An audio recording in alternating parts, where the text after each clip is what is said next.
guys, my name is Primetime War Thunder, and this is going to be my first video in West versus East, when I'm going to be comparing planes from the West versus the East, and then possibly do some West versus West and East versus East. Now, this first video is going to be it's going to be a British Tempest that's at 5.7 versus a Japanese Q100 that is at 3.7. Now you might ask yourself and say, oh, 5.7 versus 3.7, that's not fair at all. But at the end, you don't know the Q100 too, like I know. It's a really good plane, and I've been able to take down plenty of planes that are higher BR than it, because, as you know, War Thunder loves to would prefer to up tier you versus down tier you. So yeah. I've taken down a lot of 5.0s and, you know, well, low 5.0s with Q100. But, yeah, so this is going to be the first video. As you see, we're slowly getting into the chaos. We're about to enter the main pack, and typically my strategy is always to go up to the left and try to gain a decent amount of altitude. Now, I do use feet. I'm sorry if that's like a deal breaker to you, or if you don't like that. I am really sorry about that, but unfortunately that's just what's easier for me to use, and go by that. I tried to use meters for a while, but it didn't really work out for me because I couldn't gauge the distance properly, and that's just because that's what I'm used to. And I'm really sorry if you don't like that, but yeah, unfortunately, I'm gonna continue to use speed because that's just what makes it easy for me to gauge distance. But so here soon we're gonna be diving on our first opponent. You do not want to just go for the first plane that you see. That is a very good way to get dived on and get taken out. Trust me, I have had that happen to me plenty of times before. So now we got our target, and now we're slowly starting to dive on him. The Tempest is not an energy fighter. I mean, it's not a turn fighter. It's an energy fighter, or a boom zoom.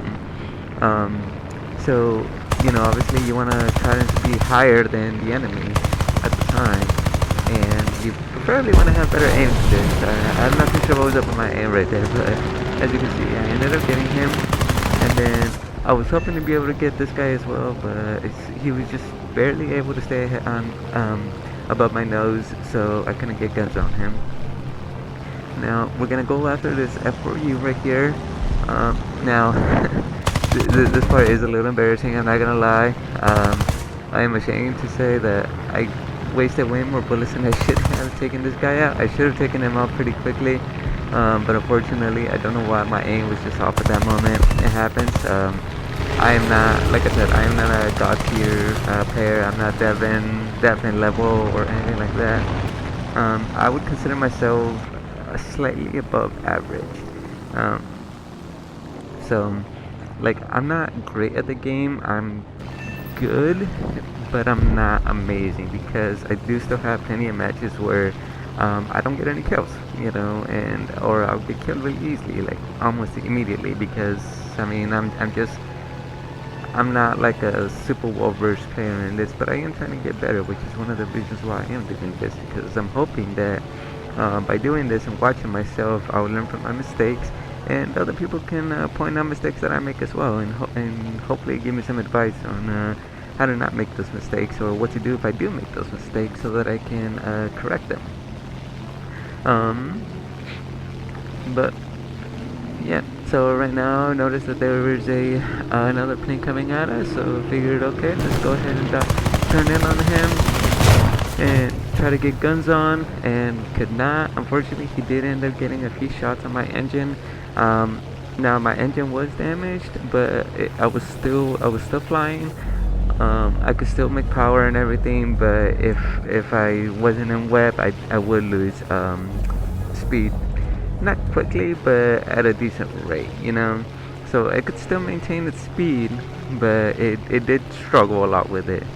So now my plan originally was to return back to base, because the last thing you want to do is the last thing you want to do is try to fight with a plane that has a damaged engine, because you're already at a disadvantage because your engine is damaged. So you're more likely to stall out quicker, lose either lose energy or lose altitude. So it's not really a good idea. And that short little burst I did was an accident. The mouse I have is really sensitive, so unfortunately you will see me do that quite a bit. Even though it's annoying, because obviously that's just a waste of ammo, but it is what it is. I'm trying to get used to the mouse. Okay, so right now we have so far we've only been able to take out 2, and now we're going after our 3rd one, which is going to be this F8F right here. And my aim was definitely a lot better on this one, but as you can see, it's still slightly off. And I'm not gonna lie, this shot right here was kind of weird. I don't really think I was able to get my nose on him, but I think they must have like proxy cues or something, or like yeah, I don't know. Something happened where he got damaged, and hey, I'll take it. So, and then that is going to be splash 3 right there. So, got 3 down, and now since we are pretty damaged and I am running low on ammo, I only have 1 more cannon round right now. I'm gonna go back to base. This part is sped up a little bit because I don't think you guys just want to see me flying, not doing anything. And I didn't want to exclude it because I want to show you guys, like, hey, this is just how the gameplay is, So speeding it up a little bit as well again, so that we can get back into the action, and that way you guys don't have to see me flying from and to the action, for like probably like a good 5 minutes, just trying to get there or trying to go back to the airfield. Obviously, you have 2 different choices for the airfield. You have the first one, which is always the closest one, but it is unguarded, or you can go to the further one and be protected, but obviously it is a lot further back, so it's going to take a lot longer for you to get there, or and you can possibly be shot down during that time. So we try to get this this German jet. We weren't able to get it, so now we are following him. I am able to roughly keep up with it. The Tempest, surprisingly, is actually pretty fast. It's got a pretty good engine, and while it's not gonna like keep up with a jet, like oh, I'm on you the whole time, they don't pull away as easily as they do from other fighters and stuff. So the Tempest is a pretty good machine, I'm not gonna lie, especially if you're going into a dive, because it can pick up a lot of speed pretty quickly. And I'm not gonna lie, I underestimated the Tempest. I didn't like it at first because the way it looks like it's just clunky and not fun to use, but no, I was completely wrong, and this is an amazing airplane. I highly recommend you guys use it. So as you can see, we're still chasing down this other enemy German jet. This is also the bad thing about the Tempest at this VR, is that you will get up tiered with jets. So if you do use this, just be aware of that. You will get up tiered with jets, and that's kind of the case with a lot of British planes, like late props and stuff. Because unfortunately, in real life, Britain was one of the last ones to adopt the jet technology. They continued to order Spitfires long after the war ended, because they felt as though the jets were just like a niche, or like it was just like a fad, and that at the end of the day, proven props were where everyone wants to go. But unfortunately, they were wrong, and it took them a while, but they finally adopted jets. And but because of that, you will be facing a lot of jets with the late tier British planes, like the Spitfires, the Sea Hurricane, or Sea Fury, along with the Tempest. So do be aware of that if you do want to use a British plane. And now we're gonna get this jet right here.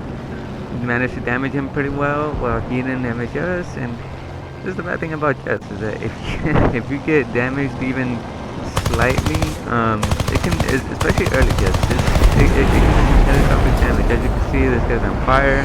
Got a few more rounds in him, and unfortunately for him, that will be splash 4. So here in a bit, splash 4, if it hasn't already. There it is, splash 4. So as of now, we have 4 to the UK and 0 to Japan. So now let's go ahead and continue to go hunting. Saw a BF-109 around that I want to go after, because obviously the BF-109 is a better choice to fight against this prop. Jets, obviously their biggest advantage is just the speed, but yeah, do not try to term fight a prop plane with a jet. That's just not a good idea. You're gonna lose that. Unfortunately, because you just can't turn as well as a prop can. So I wasn't sure who to go after here, so I just went ahead and did a little maneuver to protect myself. Now we see the BF-109 right here. Let's try and get after it. Got a few shots in him. Managed to get something. I needed to aim a little bit further down more. Here's the jet, and unfortunately he took out my weight. And I probably could have got him if I just started shooting, but oh well. Okay, so 4 to the UK. And now we will be starting with the Japanese Ki-100. So this is a premium Ki-100 though. It's not a regular Ki, but it is really good. I highly recommend you try it out if you haven't already. Okay, so we're gonna go ahead and start diving on our first target right here. And then I am sorry if I do have moments where I just get quiet. I'm trying to do better, but I'm not an amazing person when it comes to streaming or content creation or anything like that. I am just starting out, so please bear in mind with me. I have tried this before with a few other things, and I'll be honest, I kind of just gave up because I realized it was actually a lot more work than I thought it was gonna be. Everyone I was assuming that streaming stuff is easy, just all you're doing is making videos. But that's the easy part. The hard part is editing those videos, because I can put together videos all day long, but if they're not interesting or anything, no one's gonna watch them, and that time is just wasted. So it is what it is. Now I don't know why, but this should have been /1. And here in a second you'll see that it does show 2 instead of 1 with this P51. Oh wait, there it is, /1. So yeah, I'm not sure why it took so long, but yeah, even in the game, like it was even in the game, like it didn't show it when you look at the stats. And right there, once again, like I said, this mouse is super sensitive. I accidentally shot a bit, and see, stuff like that can be the difference between living or dying in this game, because I just wasted ammo right there from my cannons, and the cannons only have so many rounds. They're always gonna have less rounds than the machine gun. So it's like, even those small bursts that I did on accident, they're gonna make a huge difference. All right, so we got splash 2 on this P51, and I don't know about anyone else, but every single time I go past the tree, like my heart drops a little bit, because it's like, man, is this tree gonna take me out, or am I gonna get through? I am of the opinion that the best AA in War Thunder is a tree. So the trees have taken me out more time than any AA or enemy fighter has ever taken me out. Most of the time though, it's also okay, like when I first start, but like when it's the first start when you're playing, and so you don't have it like set up properly or upgraded. So we did end up getting splash 3 a little while ago right there with a P51. So now we're gonna go after one of these guys. I am not in the business of taking someone's kills. I hate it when people do things, so I will not do that. And like I said, those cannons that I lost just cost me.